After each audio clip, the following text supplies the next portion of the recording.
Miau, de Benito Pérez Galdós. Capítulo 1. A las 4 de la tarde, la chiquillería de la escuela pública de la plazuela del Limón salió atropelladamente de clase, con algazara de 1000 demonios. Ningún himno a la libertad, entre los muchos que se han compuesto en las diferentes naciones, es tan hermoso como el que entonan los oprimidos de la enseñanza elemental al soltar el grillete de la disciplina escolar y echarse a la calle piando y saltando. La furia insana con que se lanzan a los más arriesgados ejercicios de volatinería, los estropicios que suelen causar a algún arriesgado, pacífico transeúnte, el delirio de la autonomía individual que a veces acaba en porrazos, lágrimas y cardenales, parecen bosquejo de los triunfos revolucionarios que en edad menos dichosa han de celebrar los hombres. Salieron, como digo, en tropel. El último quería ser el primero, y los pequeños chillaban más que los grandes. Entre ellos había uno de menguada estatura, que se apartó de la bandada para emprender solo y calladito camino de su casa. Y apenas notado por sus compañeros, aquel apartamiento que más bien parecía huida, fueron tras él, y le acosaron con burlas y cuchufletas, no del mejor gusto.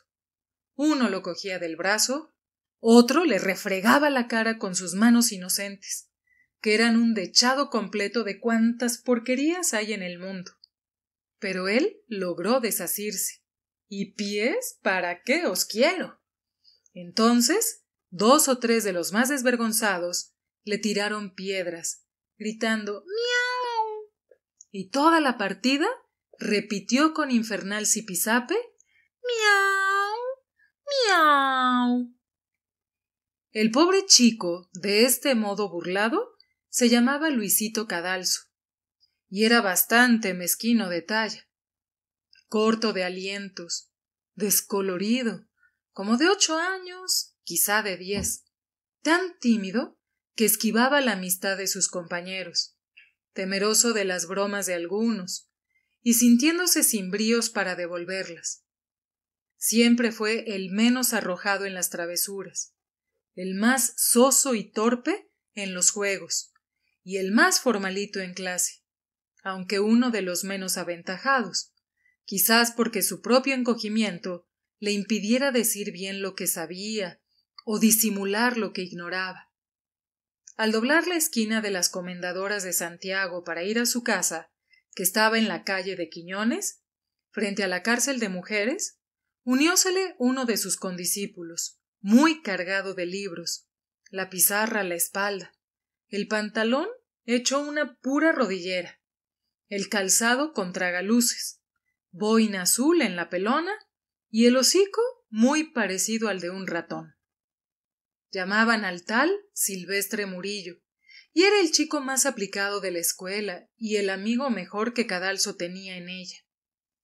Su padre, sacristán de la iglesia de Montserrat, le destinaba a seguir la carrera de derecho porque se le había metido en la cabeza que el mocoso aquel llegaría a ser personaje, quizás orador célebre, ¿por qué no ministro? La futura celebridad habló así a su compañero. Mía tú, Coarza. Si a mí me dieran esas chanzas, de la galleta que les pegaba les ponía la cara verde. Pero tú no tienes coraje.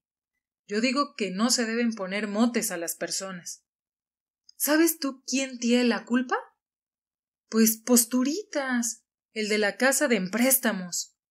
Ayer fue contando que su mamá había dicho que a tu abuela y a tus tías las llamaban las miaus, porque tienen la fisonomía de las caras, es a saber como la de los gatos. Dijo que en el paraíso del Teatro Real les pusieron este mal nombre, y que siempre se sientan en el mismo sitio, y que cuando las ven entrar, dice toda la gente del público, ¡ahí están ya las miaus! Luisito Cadalso se puso muy encarnado. La indignación, la vergüenza y el estupor que sentía no le permitieron defender la ultrajada dignidad de su familia. Posturitas es un ordinario y un desinfincante, añadió Silvestre.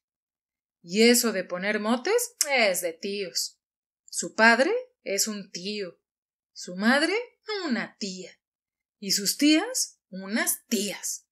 Viven de chuparle la sangre al pobre. ¿Y qué te crees? Al que no desempresta la capa, le despluman. Es a saber que se la venden y le dejan que se muera de frío. Mi mamá las llama las arpidas. ¿No las has visto tú cuando están en el balcón colgando las capas para que les dé el aire? Son más feas que un túmulo. Y dice mi papá que con las narices que tienen se podrían hacer las patas de una mesa y sobraba madera. Pues también. Posturitas es un buen mico, siempre pintándola y haciendo gestos como los clós del circo. Claro, como a él le han puesto mote, quiere vengarse, encajándotelo a ti. Lo que es a mí no me lo pone. Contro, porque sabe que tengo yo muy malas pulgas, pero muy malas. Como tú eres así tan poquita cosa, es a saber que no achuchas cuando te dicen algo. Vele ahí porque no te guarda el respeto. Cadalcito, deteniéndose en la puerta de su casa, miró a su amigo con tristeza. El otro, arreándole un fuerte codazo, le dijo: Yo no te llamo miau, contro. No tengas cuidado que yo te llame miau. Y partió a escape hacia Montserrat. En el portal de la casa en que Cadalso habitaba había un memorialista. El biombo o bastidor, forrado de papel, imitando jaspes de variadas vetas y colores, ocultaba el hueco del escritorio o agencia donde asuntos de tanta monta se despachaban de continuo. La multiplicidad de ellos se declaraba en manuscrito cartel, que en la puerta de la casa colgaba. Tenía forma de índice y decía de esta manera: ¿Casamientos? Se andan los pasos de la vicaría con prontitud y economía. ¿Doncellas? Se proporcionan. ¿Mozos de comedor? Se facilitan. ¿Cocineras? Se procuran. ¿Profesor de acordeón? Se recomienda. Nota: hay escritorio reservado para señoras. Abstraído en sus pensamientos, pasaba el buen Cadalso junto al biombo, cuando por el hueco que éste tenía hacia el interior del portal salieron estas palabras: Luisín, bobillo, estoy aquí. Acercóse el muchacho, y una mujerona muy grandona echó los brazos fuera del biombo para cogerle en ellos y acariciarlo. ¡Qué tontín! Pasa sin decirme nada. Aquí te tengo la merienda. Mendizábal fue a las diligencias. Estoy sola, cuidando la oficina, por si viene alguien. ¿Me harás compañía? La señora de Mendizábal era de tal corpulencia que cuando estaba dentro del escritorio parecía que había entrado en él una vaca, acomodando los cuartos traseros en el banquillo y ocupando todo el espacio restante con el desmedido volumen de sus carnes delanteras. No tenía hijos, y se encariñaba con todos los chicos de la vecindad, singularmente con Luisito, merecedor de lástima y mimos por su dulzura humilde, y más que por esto, por las hambres que en su casa pasaba, al decir de ella. Todos los días le reservaba una golosina para dársela al volver de la escuela. La de aquella tarde era un bollo, de los que llaman del santo, que estaba puesto sobre la salvadera, y tenía muchas arenillas pegadas en la costra de azúcar. Pero Cadalcito no reparó en esto al hincarle su diente con gana. Súbete ahora, le dijo la portera memorialista, mientras él devoraba el bollo con grajea de polvo de escribir. Súbete, cielo, no sea que tu abuela te riña. Dejas los libritos y bajas a hacerme compañía y a jugar con Canelo. El chiquillo subió con presteza. Abrióle la puerta a una señora cuya cara podía dar motivo a controversias numismáticas, como la antigüedad de ciertas monedas que tienen borrada la inscripción, pues unas veces, mirada de perfil y a cierta luz, daban ganas de echarle los 60, y otras, el observador entendido, se contenía en la apreciación de los 48 o los 50 bien conservaditos. Tenía las facciones menudas y graciosas, del tipo que llaman aniñado, la tez rosada todavía, la cabellera rubia cenicienta, de un color que parecía de alquimia, con cierta efusión extravagante de los mechones próximos a la frente. 20 años antes de lo que aquí se refiere, un periodistín que escribía la cotización de las harinas y las revistas de sociedad anunciaba de este modo la aparición de aquella dama en los salones del gobernador de una provincia de tercera clase. ¿Quién es aquella figura arrancada de un cuadro del Beato Angélico y que viene envuelta en nubes vaporosas y ataviada con el nimbo de oro de la iconografía del siglo XVI?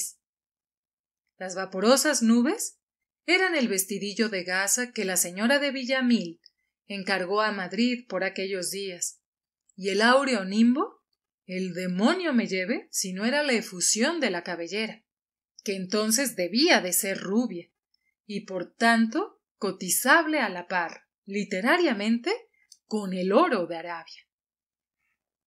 4 o 5 lustros después de estos éxitos de elegancia, en aquella ciudad provinciana, cuyo nombre no hace al caso, doña Pura, que así se llamaba la dama, en el momento aquel de abrir la puerta a su nietecillo, llevaba peinador no muy limpio, zapatillas de fieltro no muy nuevas, y bata floja de tartán verde. —¡Ah! Eres tú, Luisín —le dijo—. Yo creí que era Ponce con los billetes del Real, y nos prometió venir a las 2. ¡Qué formalidades las de estos jóvenes del día! En este punto apareció otra señora muy parecida a la anterior, en la corta estatura, en lo aniñado de las facciones y en la expresión enigmática de la edad. Vestía chaquetón degenerado, descendiente de un gabán de hombre, y un mandil largo de arpillera, prenda de cocina en todas partes. Era la hermana de doña Pura, y se llamaba Milagros. En el comedor, a donde fue Luis para dejar sus libros, estaba un joven cosiendo, pegada a la ventana para aprovechar la última luz del día, breve como día de febrero. También aquella hembra se parecía algo a las otras 2, salvo la diferencia de edad. Era Abelarda, hija de doña Pura y tía de Luisito Cadalso. La madre de éste, Luisa Villamil, había muerto cuando el pequeñuelo contaba apenas 2 años de edad. Del padre de éste, Víctor Cadalso, se hablará más adelante. Reunidas las 3, picotearon sobre el caso inaudito de que Ponce, novio titular de Abelarda, que obsequiaba a la familia con billetes del Teatro Real, no hubiese parecido a las 4:30 de la tarde, cuando generalmente llevaba los billetes a las 2. Así, con estas incertidumbres, no sabiendo una si va o no va al teatro, no puede determinar nada ni hacer cálculo ninguno para la noche. ¡Qué cachaza de hombre! Díjolo doña Pura con marcado desprecio del novio de su hija. Y ésta le contestó: —Mamá, todavía no es tarde. Hay tiempo de sobra. Verás cómo no falta ese con las entradas. Sí, pero en funciones como la de esta noche, cuando los billetes andan tan escasos que hasta influencias se necesitan para hacerse con ellos, es una contracaridad tenernos en este sobresalto. En tanto, Luisito miraba a su abuela, a su tía mayor, a su tía menor, y comparando la fisonomía de las 3 con la del Micho que en el comedor estaba, durmiendo a los pies de Abelarda, halló perfecta semejanza entre ellas. Su imaginación viva le sugirió al punto la idea de que las 3 mujeres eran gatos en 2 pies y vestidos de gente, como los que hay en la obra Los animales pintados por sí mismos. Y esta alucinación le llevó a pensar si sería él también gato, gato derecho, y si mallaría cuando hablaba. De aquí pasó rápidamente a hacer la observación de que el mote puesto a su abuela y tías en el paraíso del Real era la cosa más acertada y razonable del mundo. Todo esto germinó en su mente en menos que se dice, con el resplandor inseguro y la volubilidad de un cerebro que se ensaya en la observación y en el raciocinio. No siguió adelante en sus gatescas presunciones, porque su abuelita, poniéndole la mano en la cabeza, le dijo: ¿Pero la Paca no te ha dado esta tarde merienda? Sí, mamá, y ya me la comí. Me dijo que subiera a dejar los libros y que bajara después a jugar con Canelo. Pues ve, hijo, ve corriendito, y te estás abajo un ratito si quieres. Pero ahora me acuerdo. Vento para arriba pronto, que tu abuelo te necesita para que le hagas un recado. Despedí a la señora en la puerta al chiquillo, cuando de un aposento próximo a la entrada de la casa salió una voz cavernosa y sepulcral, que decía: ¡Pura! ¡Pura! Abrió ésta una puerta que a la izquierda del pasillo de entrada había, y penetró en el llamado despacho, pieza de poco más de 3 varas en cuadro, con ventana a un patio lóbrego. Como la luz del día era ya tan escasa, apenas se veía dentro del aposento más que el cuadro luminoso de la ventana. Sobre él se destacó un sombrajo larguirucho, que al parecer se levantaba de un sillón como si se desdoblase, y se estiró desperezándose, a punto que la temerosa y empañada voz decía: Pero, mujer, ¿no se te ocurre traerme una luz? ¿Sabes que estoy escribiendo? Que anochece más pronto que uno quisiera, y me tienes aquí secándome la vista sobre el condenado papel. Doña Pura fue hacia el comedor, donde ya su hermana estaba encendiendo una lámpara de petróleo. No tardó en aparecer la señora ante su marido, con la luz en la mano.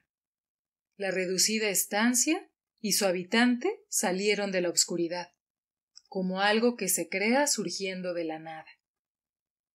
Me he quedado helado, dijo don Ramón Villamil, esposo de doña Pura, el cual era un hombre alto y seco, los ojos grandes y terroríficos, la piel amarilla, toda ella surcada por pliegues enormes en los cuales las rayas de sombra parecían manchas, las orejas transparentes, largas y pegadas al cráneo, la barba corta, rala y cerdosa, con las canas distribuidas caprichosamente, formando ráfagas blancas entre lo negro, el cráneo liso y de color de hueso desenterrado, como si acabara de recogerlo de un osario para taparse con él los sesos.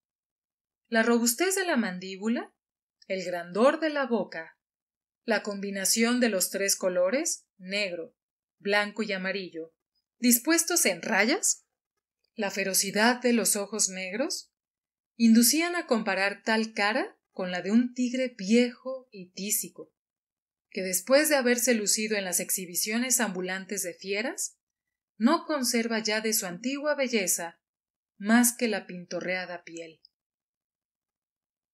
A ver, ¿a quién has escrito? Dijo la señora, acortando la llama que sacaba su lengua humeante por fuera del tubo. Pues al jefe del personal, al señor de Pez, a Sánchez Botín y a todos los que puedan sacarme de esta situación. Para el ahogo del día, dando un gran suspiro, me he decidido a volver a molestar al amigo Cucúrbitas. Es la única persona verdaderamente cristiana entre todos mis amigos. Un caballero, un hombre de bien, que se hace cargo de las necesidades. ¡Qué diferencia de otros! Ya ves la que me hizo ayer ese Badularque de Rubín. Le pinto nuestra necesidad. Pongo mi cara en vergüenza suplicándole. Nada.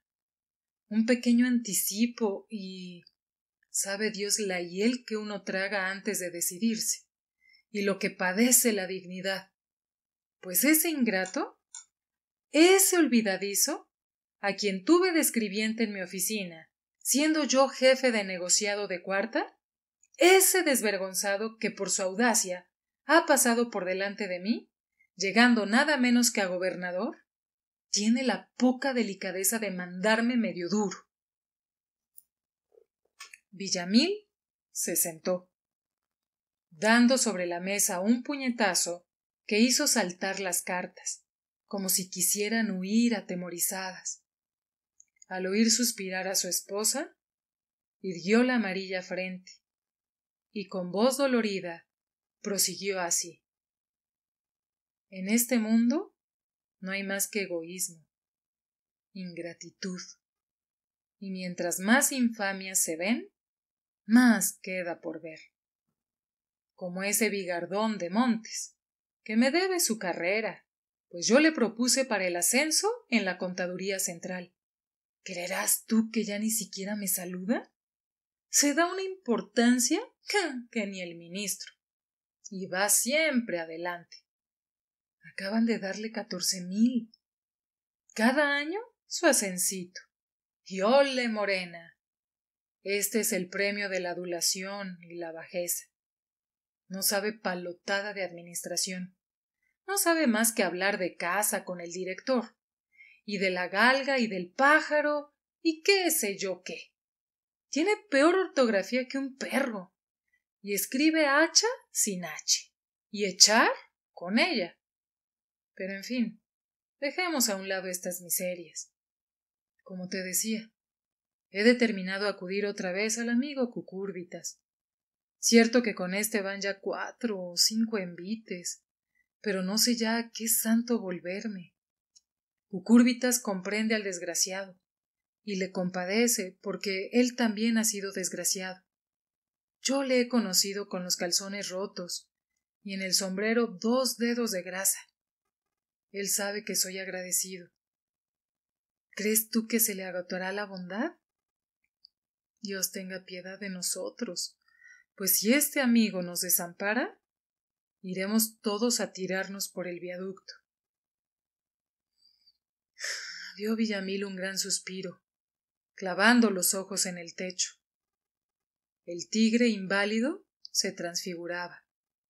Tenía la expresión sublime de un apóstol en el momento en que le están martirizando por la fe. Algo del San Bartolomé de Rivera, cuando le suspenden del árbol y le descueran aquellos tunantes de gentiles, como si fuera un cabrito. Falta decir que este Villamil era el que en ciertas tertulias de café recibió el apodo de Ramsés II.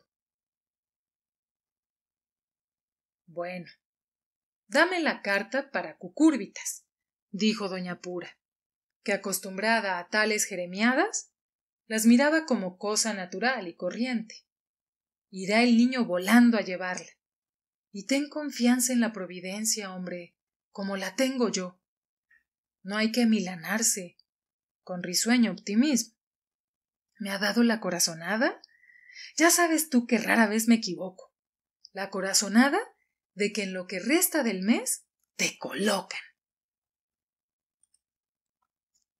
Capítulo 2. ¿Colocarme? Exclamó Villamil, poniendo toda su alma en una palabra. Sus manos, después de andar un rato por encima de la cabeza, cayeron desplomadas sobre los brazos del sillón. Cuando esto se verificó, ya doña Pura no estaba allí, pues había salido con la carta y llamó desde la escalera a su nieto, que estaba en la portería.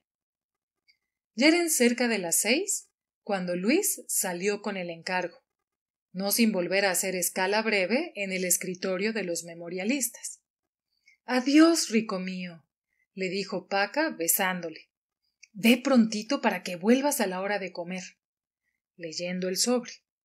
Pues digo, no es floja caminata.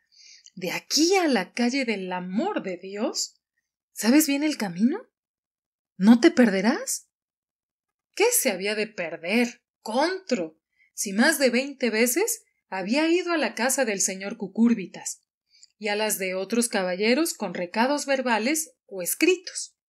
Era el mensajero de las terribles ansiedades, tristezas e impaciencias de su abuelo. Era el que repartía por uno y otro distrito las solicitudes del infeliz cesante, implorando una recomendación o un auxilio, y en este oficio de peatón adquirió tan completo saber topográfico que recorría todos los barrios de la villa sin perderse, y aunque sabía ir a su destino por el camino más corto, empleaba comúnmente el más largo, por costumbre, y vicio de paseante o por instintos de observador, gustando mucho de examinar escaparates, de oír sin perder sílaba discursos de charlatanes que venden elixires o hacen ejercicios de prestidigitación. A lo mejor topaba con un mono cabalgando sobre un perro o manejando el molinillo de la chocolatera lo mismito que una persona natural. Otras veces era un infeliz oso encadenado y flaco, o italianos, turcos, moros falsificados que piden limosna haciendo cualquier habilidad. También le entretenían los entierros muy lucidos, el riego de las calles, la tropa marchando con música, el ver subir la piedra sillar de un edificio en construcción, el viático con muchas velas, los encuartes de los tranvías, el trasplantar árboles y cuantos accidentes ofrece la vía pública. Abrígate bien, le dijo Paca, besándole otra vez y envolviéndole la bufanda en el cuello. Ya podrían comprarte unos guantes de lana. Tienes las manos heladitas y con sabañones. Ah, cuánto mejor estarías con tu tía Quintina.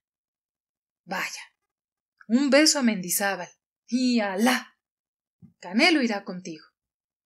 De debajo de la mesa salió un perro de bonita cabeza, las patas cortas, la cola enroscada, el color como de barquillo, y echó a andar gozoso delante de Luis. Paca salió tras ellos a la puerta, les miró alejarse, y al volver a la estrecha oficina, se puso a hacer calceta diciendo a su marido: Pobre hijo, me le traen todo el santo día hecho un carterito. El sablazo de esta tarde va contra el mismo sujeto de estos días, la que le ha caído al buen señor. Te digo que estos villamiles son peores que la filoxera. Y de seguro que esta noche las 3 lambionas se irán también de pindongueo al teatro y vendrán a las tantas de la noche. Ya no hay cristiandad en las familias, dijo Mendizábal grave y sentenciosamente. Ya no hay más que suposición. Y que no deben nada en gracia de Dios, meneando con furor las agujas.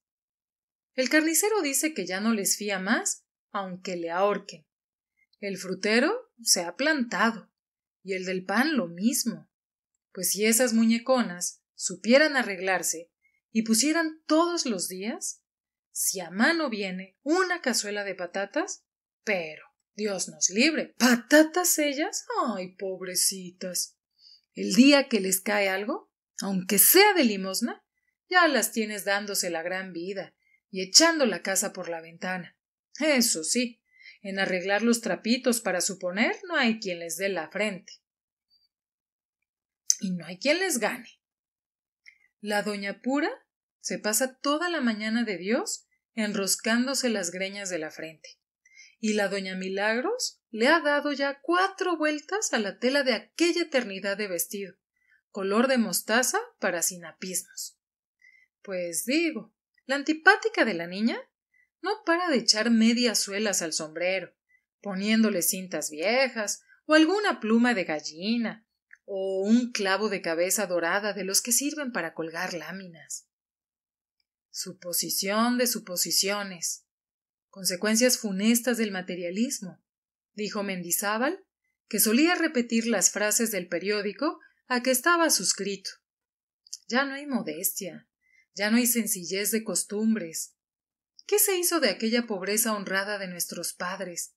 De aquella, no recordando lo demás, de aquella, pues, como quien dice, pues el pobre don Ramón, cuando cierre el ojo, se irá derechito al cielo. Es un santo y un mártir. Créete que si yo le pudiera colocar, le colocaba. Me da una lástima. Con aquellas miradas que echa, parece que se va a comer a la gente. Pobre señor.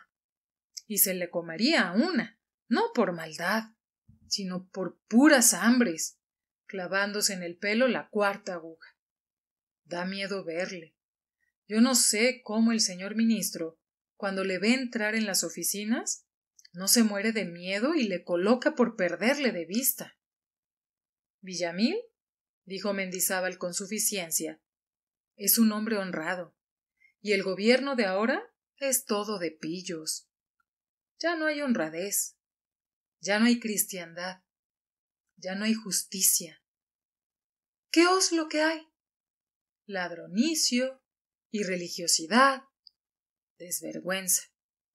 Por eso no le colocan, ni le colocarán, mientras no venga el único que puede traer la justicia. Yo se lo digo siempre que pasa por aquí, y se para en el portal a echar un párrafo conmigo. No le dé usted vueltas, don Ramón, no le dé usted vueltas. De todo tiene la culpa la libertad de cultos. Porque ínterin tengamos racionalismo, mi señor don Ramón, ínterin no sea aplastada la cabeza de la serpiente, y, perdiendo el hilo de la frase y no sabiendo ya por dónde andaba, y en tanto que precisamente quiero decir, digo, cortando por lo sano, ya no hay cristiandad. Entretanto, Luisito y Canelo recorrían parte de la calle ancha y entraban por la del Pez, siguiendo su itinerario. El perro, cuando se separaba demasiado, deteníase mirando hacia atrás, la lengua de fuera. Luis se paraba a ver escaparates, y a veces decía a su compañero esto o cosa parecida. Canelo, mira qué trompetas tan bonitas. El animal se ponía en dos patas, apoyando las delanteras en el borde del escaparate. Pero no debían de ser para él muy interesantes las tales trompetas, porque no tardaba en seguir andando. Por fin llegaron a la calle del Amor de Dios.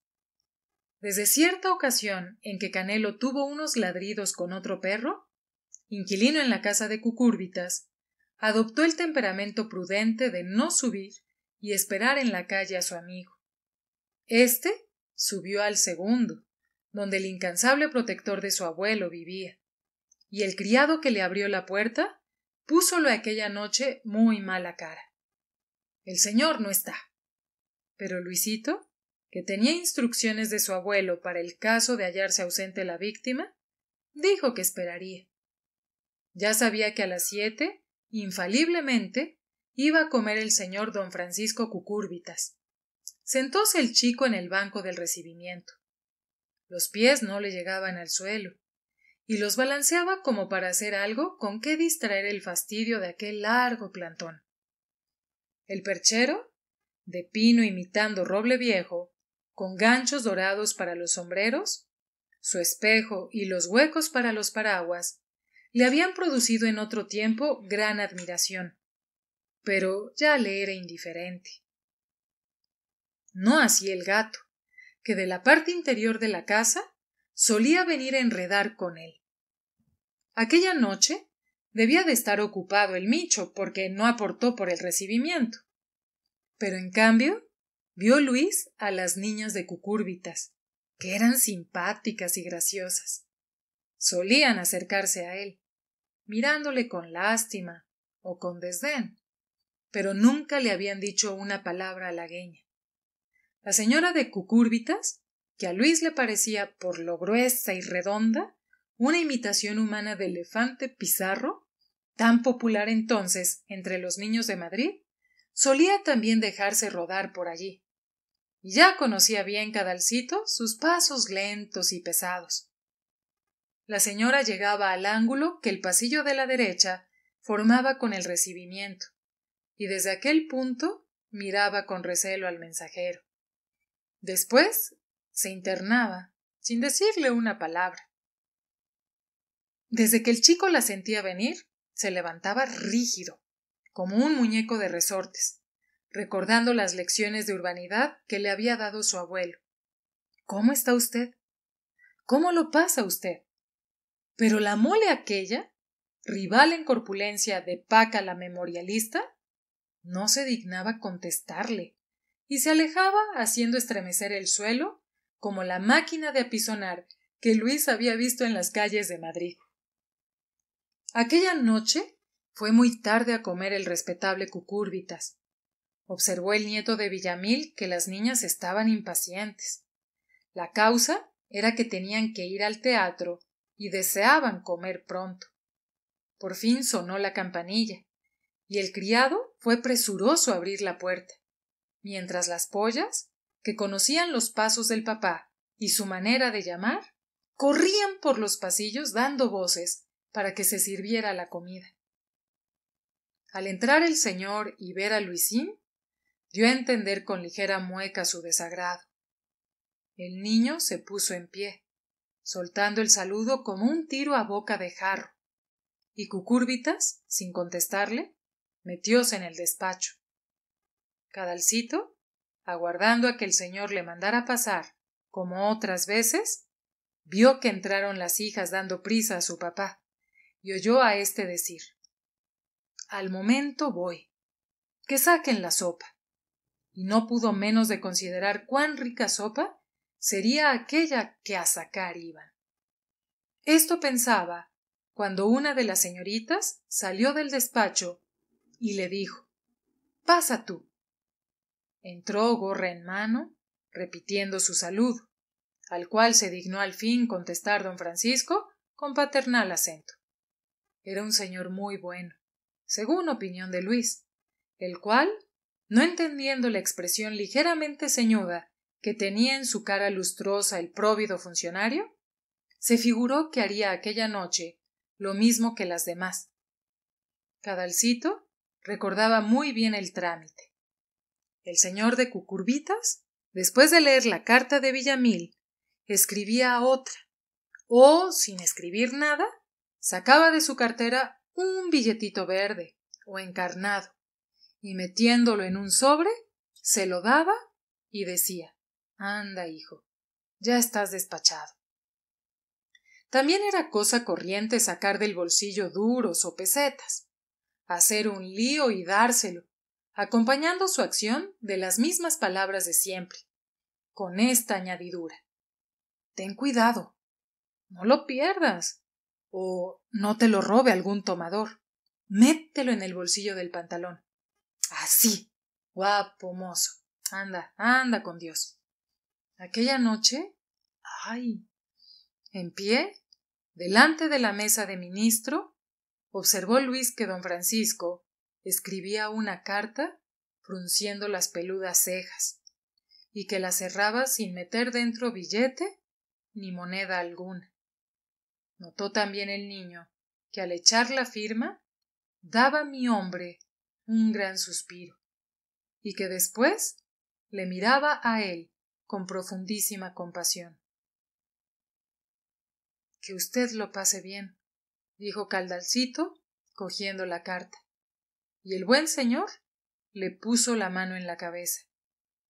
Al despedirle, le dio 2 perros grandes, añadiendo a su acción generosa estas magnánimas palabras: «Para que compres pasteles». Salió el chico tan agradecido, pero por la escalera abajo le asaltó una idea triste. Hoy no lleva nada la carta. Era, en efecto, la primera vez que salía de allí con la carta vacía. Era la primera vez que don Francisco le daba perros a él, para su bolsillo privado y fomentar el vicio de comer bollos. En todo esto se fijó con la penetración que le daba la precoz experiencia de aquellos mensajes. Pero, ¿quién sabe?, dijo después con ideas sugeridas por su inocencia. Puede que le diga que le colocan mañana. Canelo, que ya estaba impaciente, se le unió en la puerta. Se pusieron ambos en camino, y en una pastelería de la calle de las Huertas compró Luis 2 bollos de a 10 céntimos. El perro se comió uno y Cadalcito el otro. Después, relamiéndose, apresuraron el paso, buscando la dirección más corta por el mismo laberinto de calles y plazuelas, desigualmente iluminadas y concurridas. Aquí, mucho gas. Allí, tinieblas. Acá, mucha gente. Después, soledad, figuras errantes. Pasaron por calles en que la gente presurosa apenas cabía, por otras en que vieron más mujeres que luces, por otras en que había más perros que personas.